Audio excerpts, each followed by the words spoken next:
কার পরিবর্তন কখন হবে, কার কথাই বদলাবে, কখন বদলাবে কেউ জানে না। জানে কে?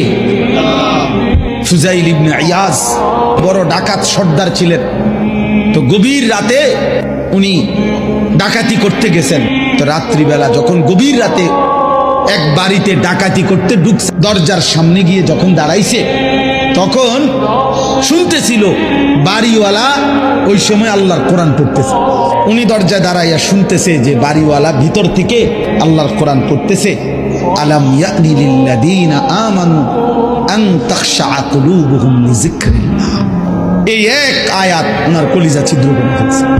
উনি পিছন দিকে ফিরে এসে আর চিৎকার করে দুই হাত তুলে বলছে, আয় রব, আয় মাওলা, সময় হলো, হয়েছে সময়, আমি আর এই নাফরমানির জিন্দেগি করব না, দিলাম ছাইড়া।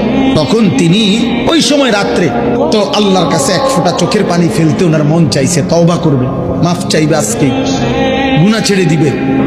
তখন উনি তওবা করে সরাসরি হিজরত করে আল্লাহর ঘর মক্কায় চলে আসছে।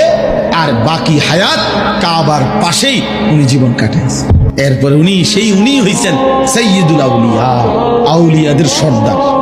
তাইলে বললাম আর কি, যে কোনো কথা, কোনো এক আচরণ, কোনো এক শব্দ অনেক সময় চেঞ্জ করে ফেলে, জীবন তুলপার করে ফেলে, জীবন পরিবর্তন করে ফেলে।